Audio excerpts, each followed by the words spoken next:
It's been really fun putting this together and learning a lot about this and kind of being able to bring forward my own knowledge from my work at the University of Utah. So as I mentioned, I just successfully defended and I'm in the geology department. I've been there for 10 years now, so it's been a long road, but doing a lot of geology, and I've specialized in using satellite imagery to study the Bonneville Salt Flats and the evolution of the Bonneville Salt Flats. So it's fun to be here to kind of talk about this landscape that I've been studying, but from a whole other perspective and putting on the historical cap for this. But the title of my little talk here is called The Salt Flats Trap, the Deadly Western Utah Desert of the Hastings Cutoff Route. And I'm organizing this presentation into roughly 3 sections, where the first section I'm going to just talk a little bit about some background info about the Hastings Cutoff and the Donner Party. So this is likely preaching to the choir for a lot of you, but just want to set the background and get some context for what I'm going to talk about for sections 2 and 3, where I want to talk about the relevant geology and the recent geological history of the Great Salt Lake Desert, which is the most arduous part of the Hastings Cutoff route that I want to talk about. And then part 3, I want to explore this route through the Great Salt Lake Desert and the hardships that the Donner Party would have experienced through each kind of section of the Great Salt Lake Desert, and sort of connecting this all to the local geology. So kind of talking about some of the background info, 1846, we had Lansford Hastings, who was looking to shorten the route to crossing to California by cutting down in through Utah and going past through the Great Salt Lake Desert. And shown here is just kind of a little map showing that cutoff. He claimed that this could save roughly 350 to 400 miles along the journey, which could obviously save a lot of time, and he left messages at Fort Bridger in Wyoming encouraging people that would come by to take this route and potentially meet Hastings and follow him along this cutoff. But he had never really taken any wagons across this route. He had only scouted it out on horseback, and he marked a trail for subsequent immigrants, but he didn't really, think too hard about how difficult it could actually be instead on horseback, but with wagons. And ultimately, this led to a lot of hardships. In July of 1846, at Fort Bridger in Wyoming, the Donner Party met there, and they learned about this new cutoff and the suggested route. And they were kind of behind on schedule, as with some other families, the Reed and Graves families, who they ended up meeting up with. And they learned about this cutoff, and they were like, wow, we really want to beat the snow and the Sierra Nevadas and just the snow in the winter in general. So we won't need to save time, and we should think about taking this. So ultimately, this group formed together with calling it a Donner Party between the Donner family and the Reed and Graves families. And they formed this party of roughly 90 people, and they were all interested in saving some time by taking this cutoff route, the Hastings Cutoff. Like I said, they had about 90 people, and they had roughly 20 to 25 wagons, at least that's my understanding. And they took all this down into Utah, trying to follow the cutoff route. And in part of the Donner Party, they had the infamous palace wagon, so a really large wagon that caused a lot of difficulties. And I've ended up coming across a lot throughout trying to brush up on the history for all of this stuff. And I find it really interesting how they decided to take this and all the difficulties it caused, just being such a massive wagon. Taking this route, they didn't realize if some of these things, such as poorly marked routes, including Weber Canyon, which they would get a note telling them to take a different route. They didn't really realize how treacherous it would be to cross over the Wasatch Mountains out here, and how much work that would necessarily take. And ultimately, they didn't know about how long and deadly the stretch across the Great Salt Lake Desert would be. And that's definitely what I want to talk about today. Because ultimately, rather than saving a bunch of time and saving 350 to 400 miles, really they lost a lot of time. They lost a lot of resources, wagons, etc. And this whole route ended up being a lot longer and slower and far more grueling than anyone really anticipated, mainly due to their experiences in the Great Salt Lake Desert. And being a geologist and telling you that this is kind of my background, I want to talk about why. Why is this Great Salt Lake Desert so tough to travel through, and really what's out there to begin with. So I want to talk now about the Bonneville Basin, at least today. And I had mentioned the Great Salt Lake Desert before, and also the West Desert, and these are all names we've given to the Bonneville Basin. And in our geology department, and with a lot of literature, these days we sort of refer to it as just the Bonneville Basin. And it's really big. Size of 3,700 square miles, over 2.3 million acres. It is massive. It's about 5+% of the size of the state. And shown here on the right is just a map kind of delineating the boundary of the Bonneville Basin. You can see on the left there. And then on the right, a satellite image, I believe from 2018, showing just the entire Bonneville Basin and sort of some of the areas that we have today. Now, today, we have this highway separating the north and southern half. And if you're I-80, and if you're driving along I-80, you may have passed the Knolls Recreation Area. And this is a cool area with just a bunch of sand dunes. But the sand is actually made out of a salt called gypsum. And if you keep driving west, before you get to Wendover, you probably drove by the Bonneville Salt Flats. But there's a few other salt crusts other than the Bonneville Salt Flats in the Bonneville Basin. And I'm going to talk a little bit about these. We have the Newfoundland Basin towards the center of the Bonneville Basin, and then towards the west of the Bonneville Basin, we have the Pilot Valley. And the Newfoundland Basin and the Pilot Valley are the two major landscapes that the Donner Party ended up traversing through. And to the south, where they were nowhere near this place, but down south you have the Utah Test and Training Range and the Dugwit Proving Grounds, which are military airspace these days, so it's hard to get out there and have access. The Bonneville Basin, the name of the Bonneville Basin really comes from Lake Bonneville. And in Utah, Lake Bonneville is a huge thing as it has a lot of importance for the recent geological history of our state. 18,000 years ago, when we were in the last ice age period, we had this huge, massive inland lake called Lake Bonneville, and it took up almost 25% of the state of Utah in area. It was massive. So shown here are some maps of Lake Bonneville and some different stages.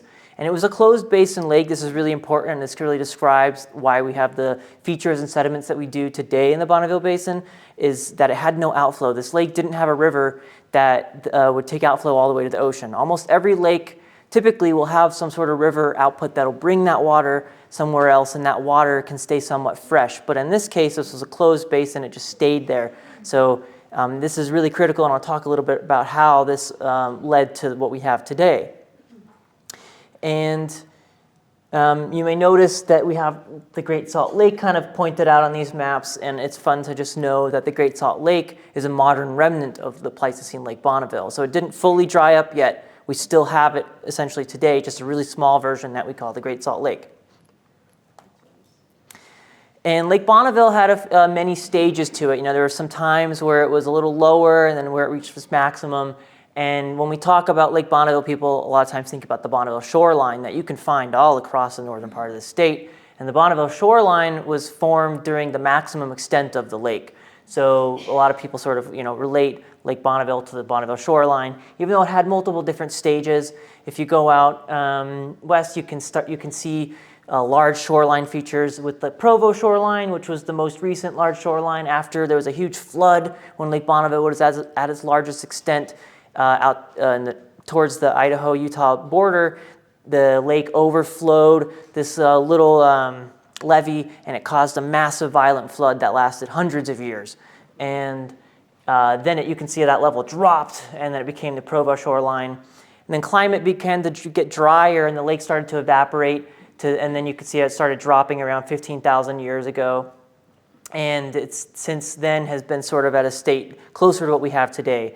But the extent of Lake Bonneville in the Bonneville Basin is really important. You can see from these maps that I showed on the last slide that the location of the Bonneville Basin is a huge part of what was once the Pleistocene Lake Bonneville.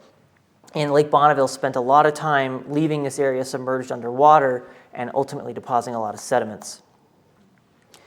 These lake features of Lake Bonneville were first formally documented by G.K. Gilbert in 1890, and I just love bringing him up because he was not only an amazing original, one of the most first geologists ever. He was actually the first head of the U.S. Geological Survey, but he was an amazing artist and really amazing adventurer in the late 1800s, and he left behind some amazing sketches of what the Utah landscape looked like before it became pretty settled. And he noticed a lot of these lake features and decided to name it after U.S. Army officer Benjamin Bonneville, who spent a lot of time in the West, but actually never came to this area to note these features. But Gilbert had known about the stories of the officer Bonneville and named it after him. This was also noticed by John Fremont in 1843, the lake features. And John Fremont was someone who initially inspired Lansford Hastings to think about the Hastings Cutoff. And so I think that's some fun little history there. And as I said before, you can find these shoreline features all over the state.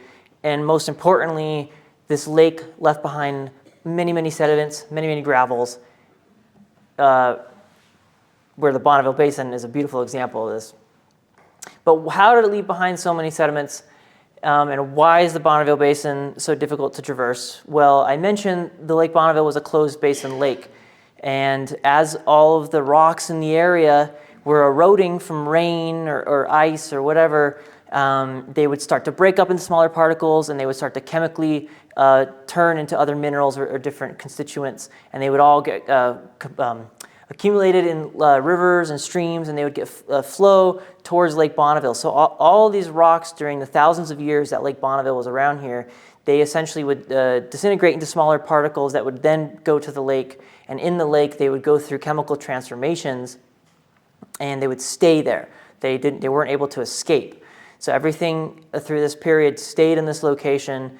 And ultimately, as these minerals dissolved into the water and chemical processes went at play, all the minerals start to turn into clays. That's sort of an end product. Once you start to weather minerals over a long time, they'll always seem to want to turn into clays, at least all the sort of rock types that we have around here that were being weathered during the time of Lake Bonneville. So really what this resulted in was a lake that just had a bunch of stuff in it. And as the lake was drying up, it was just dropping the stuff out, and we just were left with a lot of mud, especially in the Bonneville Basin, where I mentioned Lake Bonneville had stayed for such a long time. Regardless of the level of the lake, this was an area where the lake was very persistent. So it left behind a lot of sediments, and this is really important for the whole story of the Donner Party and why it's so difficult to cross out there. Is just these insanely thick sections of mud.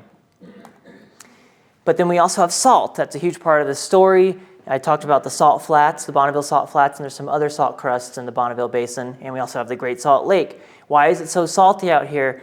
Well, I mentioned again that it was a closed basin lake, so all these things were kept around, and you had a bunch of salts and a bunch of ions that were in the water of Lake Bonneville, but as that water evaporates, it becomes concentrated because these elements and these ions, they can't leave the water through evaporation.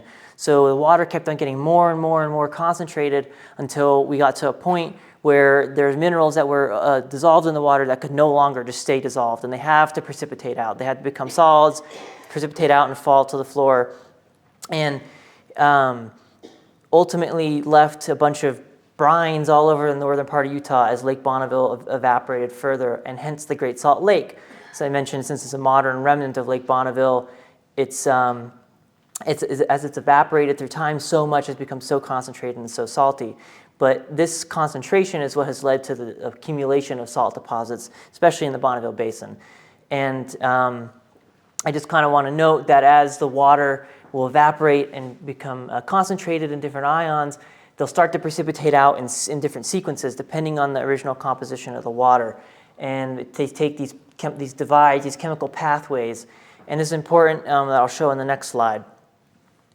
But and shown here are some photos of some evaporation ponds next to Stansbury Island, where we utilize this in society today, all these saline brines, because we can just take that brine and do the process ourselves to evaporate all that our already really salty water and just let all this salt precipitate out.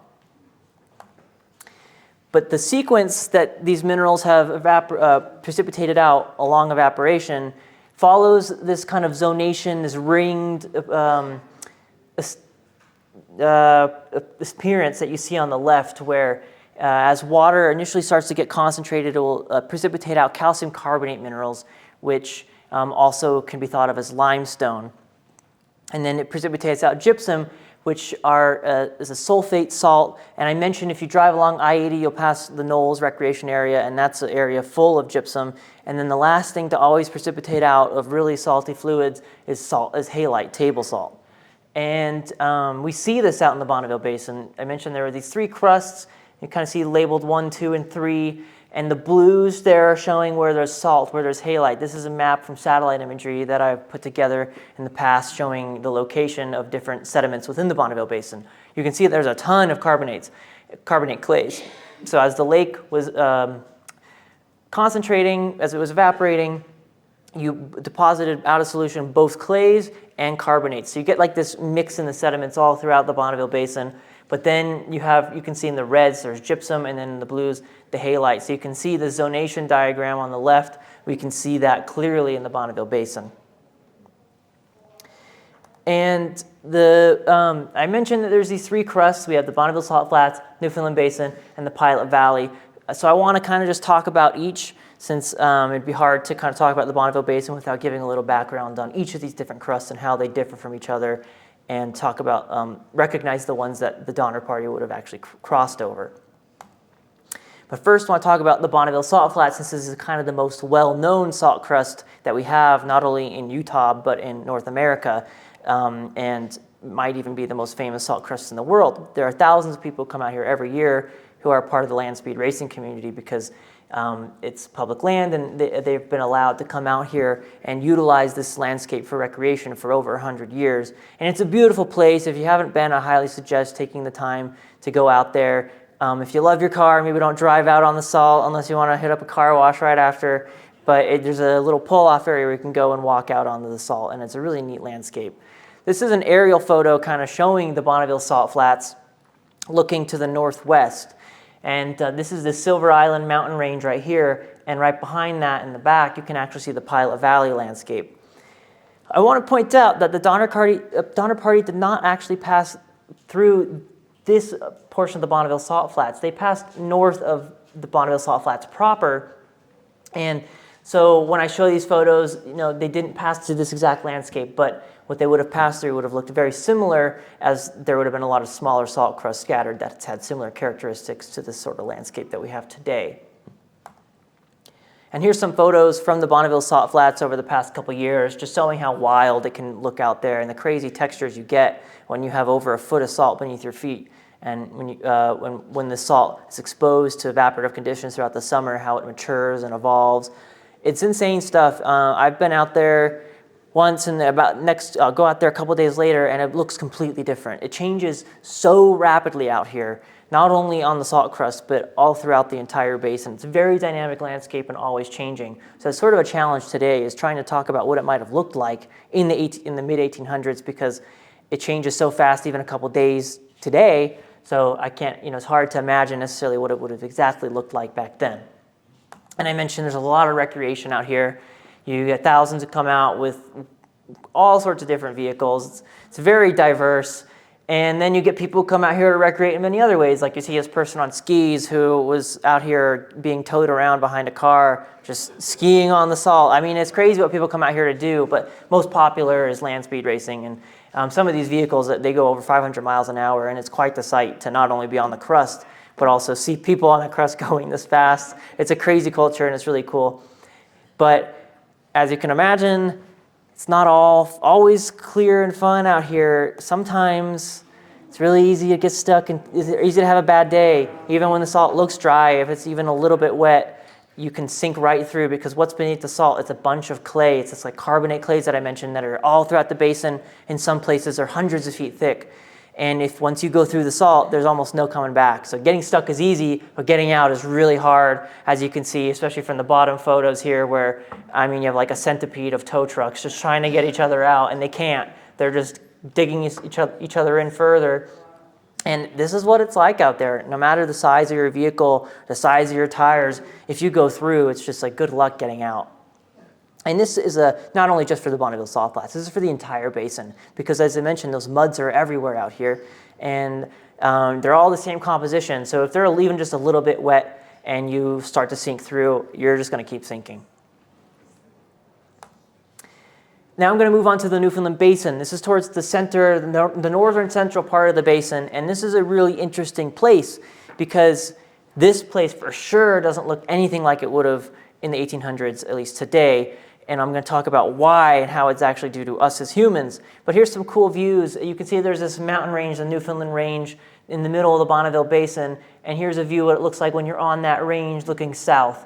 And the Donner Party would have been crossing south of this range. So it's just a cool perspective. But this salt crust that you can see on the left, all that white stuff, that's all salt.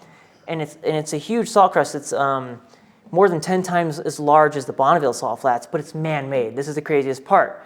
In the 1980s, the Great Salt Lake was very high. It was very, very wet. There was at least 3 years where it was just anomalously wet. The amount of rain that we got was way more than normally, and it led to the Great Salt Lake rising over 16 feet in just a matter of years. It led to a bunch of flooding. As you can see, the flooded Saltaire, and the Great Salt Lake was so high, leading into other issues, and the state was very concerned. So they put in a lot of money to construct and install these pumps in northwest Utah, where they wanted to take water from the Great Salt Lake and pump it into the Newfoundland Basin. So shown on the bottom are some satellite imagery, one from 1972 on the far left, and you can see there wasn't this expansive white crust around the Newfoundland mountain range there.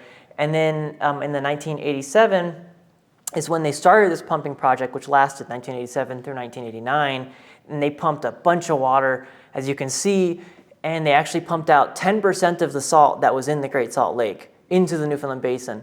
And once all that water either flowed back to the Great Salt Lake or evaporated, we were left with this massive salt crust that you can see in this image from 2011. That's all completely man-made. So we put it there, and it's not supposed to be there naturally, even though it is right from next door in the Great Salt Lake. But it's made for a really interesting experiment scientifically, in the sense of if you just take a bunch of salt, just plop it in the middle of a basin that shouldn't really have it right there anyways, what's going to happen to it? So it's been cool to see how it's evolved through time, but it's also just a really interesting aspect to this whole story. So this is relevant in terms of me trying to show maps that we have to look back in time, even before 87, to get a decent understanding of what it would have looked like during the 1840s when the Donner Party passed through. And lastly, just want to mention the Pilot Valley. And this, again, is at the northwestern side of the Bonneville Basin. And it's sort of this isolated little arm that comes out of the basin, and it's nestled between these two mountain ranges, the Silver Island Range and the Pilot Range, which are very central to the story of the Donner Party passing through here, as this was a critical part of their journey. And this is an ephemeral crust. Unlike the Bonneville Salt Flats and Newfoundland Basin, which are always there, this crust sometimes is there, sometimes is not. It depends on how wet the year was. It depends on how hot and dry the summer is. But it's this little nestled landscape up to the northwest. So now that I've kind of given some background just on the history of the Bonneville Basin and the structure of it, now I want to talk through the Donner Party's passage through the Great Salt Lake Desert. So I've put together a handful of maps kind of outlining their route. And I'm going to also bring in some satellite imagery so we can get an idea of the sort of characteristics on the surface that they would have been dealing with at the time. But just as a general kind of outline of what their route looked like, I have this map showing their journey from where they had initial fresh water at Hope Wells, and then they passed up to Redlam Spring, where there was too brackish, they couldn't collect water there, but then they passed through Hastings Pass entrance and then entered the Bonneville Basin proper. And from there, they took a path northwest until they made a big turn, realizing that they needed to correct their route because they knew that they were trying to get to Pilot Peak. And they realized that what they were seeing was Silver Island Mountains and not Pilot Peak, so they had to change their route and go up to Donner Pass, and then they passed over into Pilot Valley. So you can see that they actually didn't pass through the Bonneville Salt Flats proper in the very west, which is kind of just tucked away where I have the lettering over there pointing out where the Bonneville Salt Flats is. But they were passing through the Newfoundland Basin, right in the middle of the northern part of Bonneville Basin, and then they did pass right through the center of Pilot Valley. The distance that they had to travel from freshwater to freshwater was roughly 70 miles. So from Hope Wells along this route to Donner Spring, that route is roughly 70 miles. So can you imagine having to go out to a landscape like this where it can be super hot and salty, which has its own drastic effects not only on you but your equipment and livestock, and have to make it 70 miles with the water that you were able to just collect over the past couple of days. And it took them over 5 days to get through this landscape. And it took them 5 days, but they were told it would only take about 2 days. When Lansford Hastings crossed over, he was able to do it just over one night on horseback, so he figured, oh, they should be able to do this in a couple days. But he just failed to consider the actual substrate that was out there, how tough those sediments are to travel through, especially when you have heavy wagons and lack of water.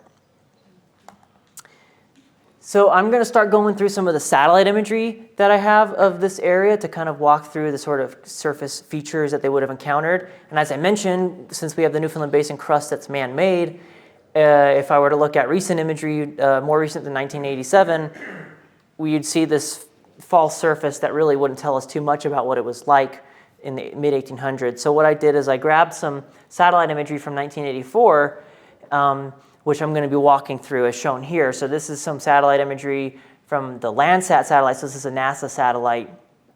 And just to note that I have this color displayed in a false color. So if you see like these bright red colors, that's actually, it should look bright green where vegetation would be. And instead of using the red band, there was a problem with the satellite. So just, it looked best this way. Just I want to put that out there because you might see all this red and you're like, what's the red? But it typically would look really green. And you can see along this route that the Donner Party didn't go through the Bonneville Salt Flats proper, but they passed right through the Newfoundland Basin, and they were kind of threading the needle. And I almost wonder if they would have just gone over the Bonneville Salt Flats, maybe that would have even been easier. And then there's a pass too, they could have got to the Pilot Valley. But anyways, it's a really interesting location, and I'm going to start to kind of just talk about the different sort of features that they crossed over. And some of the first features that they had to cross through was this array of sand and gypsum dunes. So there's a lot of gypsum out here, and that gypsum has been moved around by wind to making sand dunes. And there's quite a bit of topography on these dunes. They're not just flat features, so they would have had to kind of cross up and over these multiple sets of dunes. And then all these dunes are separated by long fields of clay. So they would have had to go from hard topography that's just hard to walk through and travel through, and then again into something where it's really soft and difficult to get out of if you get stuck. And then once they would have gotten out of this dune field area, they would have started to encounter an area with a bunch of salt crusts. Now, as I said, this area is very dynamic. It's unlikely that this is a perfect representation of what it looked like in the mid-1800s, but I feel very confident that there would have been this natural crust that would have been just kind of shifted around maybe a little bit, and they would have likely passed through something that looked a lot like this in terms of this long salt crust that they would have been here, kind of separated by little areas of clays and smaller dune fields that you can't see from this imagery itself. If we zoom in on this first kind of segment that I've kind of talked about, we can see these dune fields zoomed in further, and you can see that kind of salt crust that they would have had to pass through. And if we look at this area from an airplane, this is some photos I took from a couple years back from my advisor's husband's airplane. And you can see just how wild the texture not only is out here, but just the kind of just these features. And you could sort of see the topography and some of the little bit of vegetation that does exist out here towards the east that's associated with these dune fields. Mark, is that the Great Back Hills right there on the right?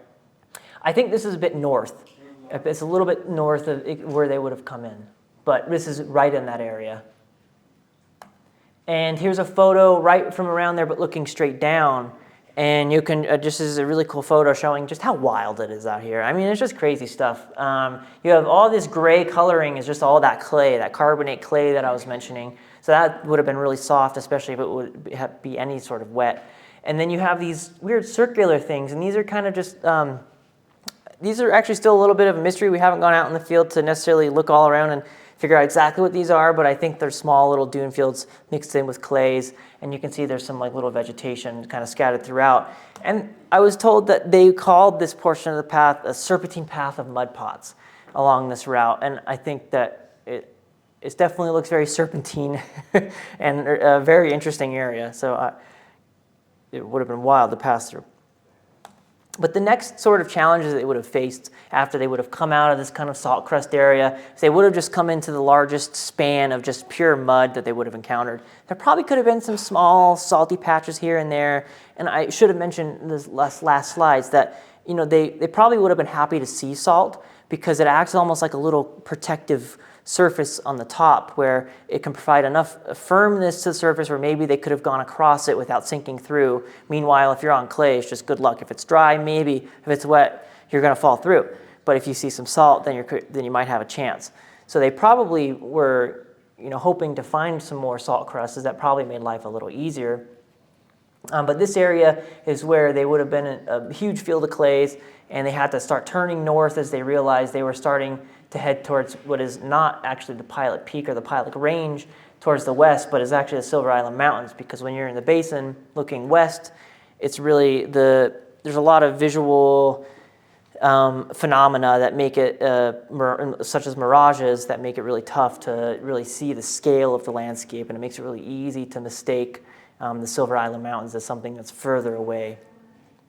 But along this area, they started to also, like I said, deal with a lot of mirages, including the floating island. I'll talk about that island and why it's even named that way. And they would have started to really deal with the issues of lack of water, because at this point they already went through plenty of hardships to just even get here. And then they would have been pretty exhausted, as they would have had to deal with getting stuck and getting things unstuck, dealing with the wagons that are probably starting to fall apart due to salt exposure, and also probably just from just the arduous journey so far. So this probably was the area that they started to really be like, things are bad. And also along this route is where I'm told there's a location that's shown on the map where some wagon parts were found, which is some evidence of these hardships and how this just expansive clay area just was so difficult to pass through. And again, I got to bring this back in, because this is just a perfect fitting example of really what it would have been like in this area specifically. And these photographs are all taken on or directly north of the Bonneville Salt Flats. And where they would have been in this area, you can see the Bonneville Salt Flats down to the west. So they're at this point, at this location, where they're pretty proximal and really close to the actual Bonneville Salt Flats. And I think looking at photos from the Bonneville Salt Flats is just the best representation we can get of thinking about what it probably would have been like for them. And you got to realize that we have all these vehicles that are getting stuck, and their tires are pretty thick and wide. But all these wagons would have had much thinner wheels with much less surface area, and it would have been much easier to get stuck, and probably a lot harder to also get out. And I have this video. I want to turn the sound off. But I like this video. I found it on YouTube. It just gives a nice exposure of what it's like just north on the northern fringe of the Bonneville Salt Flats on a day when the clay is somewhat wet. And these people came out here thinking that they could drive on it just fine. And then they found themselves in this situation. And I turned the sound off, but what the guy is saying is basically like, we found ourselves in this awful situation. And he's like, we're just way too stuck. And he's like, how long have we been here? We've been here overnight. So they were almost here for a full day just trying to get themselves out. And I love this video because it just gives a good example of how rough it is out there when you do get stuck, or if you're just out there at the wrong time. And Donner Party was like, they're out there at the wrong time. And they would have been dealing with a lot of stuff like this. And there they have their tow truck almost a day later coming out to get them. So just keep that in your mind, and when you think about what it would have been like to be a part of any immigrants passing through the Bonneville Basin, this is the name of the game, is the clay. And I had mentioned mirages and floating island. You may ask, why is it called floating island? Well, it looks like it's floating due to the mirages that we have out here. It's just surrounded by just these flat clays, so you can look at it from almost any angle, and on a warm to hot day, and you'll see the mirage effect and why it looks like it's floating. And it looks like there's just this big span of water right in front. It's a crazy place, and it's sort of the local landmark in the basin. Everyone always kind of refers to, oh, out towards floating island this way or this way. It's a really cool spot. But this definitely deceived the Donner Party while they were heading west. They definitely thought that this was either a part of the Silver Island Mountains or that this was potentially a part of the Pilot Mountain Range. So when they were coming close to it and they started to realize that, oh wow, this isn't connected to the mountain range behind it, they had to adjust their route accordingly. And the salty landscape took a huge toll on their livestock. So beasts of burden, the toll on oxen, really this landscape decimated their oxen because the landscape's so high in salts, and all these salts would accumulate on their noses, on their hooves, and just all over them, and it would have caused a lot of irritation. It would have worsened dehydration, especially because they don't know if they come across any puddles that's not fresh water. They probably would have tried to drink it, and it'd be hard to prevent them from not.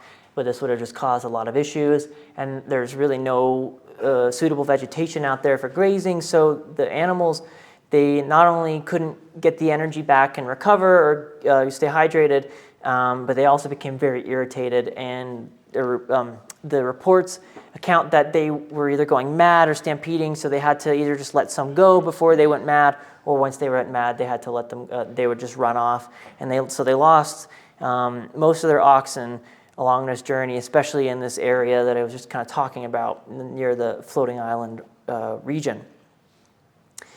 And bringing back some more photos from an airplane in this area just to kind of give more perspective of what this landscape looks like. And but of course, this is recent, so all this white salt, that's all man-made and put there. It wouldn't have looked like that necessarily for sure. But I kind of tried to mark out best as I could where roughly the wagon parts were found, where I showed on the map previously. And this is just a cool perspective showing just still how the scale of this place is just huge. And here's another photo just from a little bit different perspective, showing the Newfoundland mountains in the background and the fringe of the Bonneville Salt Flats here.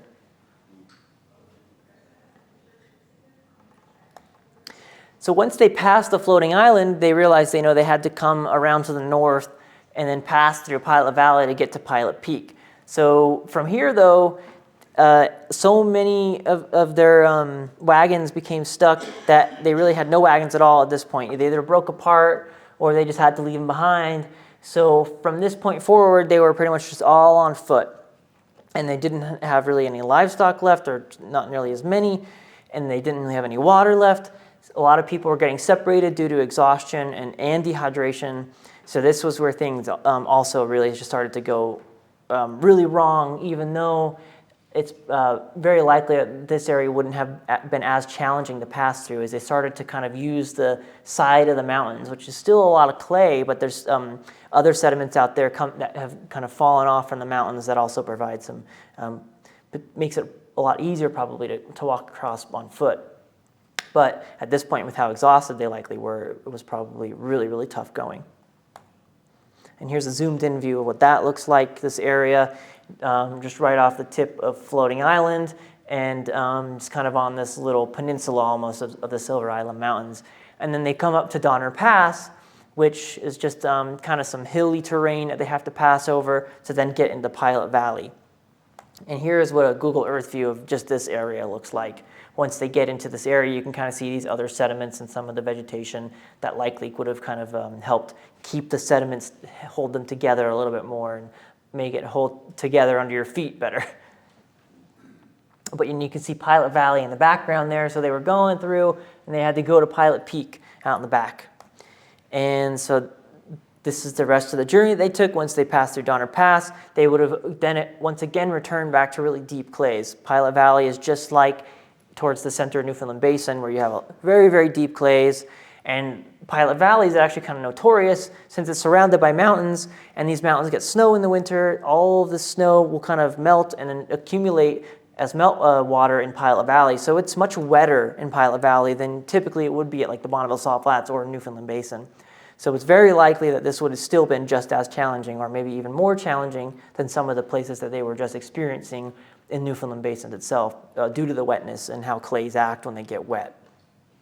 And still, they had no fresh water, and many people had to go back and forth over this to go back to people that they were separated from, or who were maybe too exhausted. They went, they were said, okay, I'm going to try and do my best to get out to near Pilot Peak, get some water, and then I'm going to come back over the Pilot Valley again and find you and try to save you, sort of gigs. And so it's still really awful going. Another zoomed-in view. So they had to get across this expanse to Donner Spring, which is the next available location or spring for fresh water. Here's some photos of what Pilot Valley looks like from Pilot Peak itself, and kind of tried my best to draw some lines showing the sort of path that they took across Pilot Valley. And in these photos, you can see that there's some salt crust like towards the near side of this valley, and that you can kind of see there's little white areas just scattered all throughout. So they would have probably come across lots of thin crusts and also wide open expanses of clay. So it could have been probably pretty deceiving. They might have thought that there was some protective crust that would have been easier to walk across, and then they might realize that maybe it's only a centimeter thick and just fall right through it. So to finish up my presentation, I'm going to show an animation from satellite imagery and elevation data, just kind of showing this path through the Bonneville Basin. So they come into the Bonneville Basin here, had to go over these dune fields, come out of these dune fields and get into this salt crust on the southeast side of Newfoundland Basin, pass through this salt crust area, realize they have to turn because they're heading towards the Silver Island Mountains, not actually towards the Pilot Peak range, or Pilot Range. And then come across here, at this point, losing all their wagons, just getting stuck left and right, losing livestock. Now they're on foot and trying their best to get to water. And then they pass over this pass into Pilot Valley on the last part of the stretch to make it to some fresh water. And then from here, they would have crossed back into Nevada.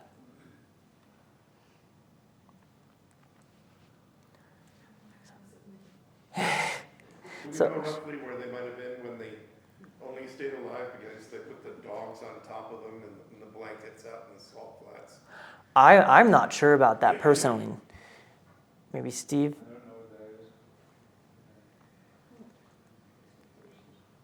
So I'll let this go. But appreciate you all for listening and inviting me and having me come here and just talk about some of the general geology and surface characteristics out in the Bonneville Basin. Hopefully you kind of have a better sense of just how awful it could be out here to travel on foot or in wagon and even in car.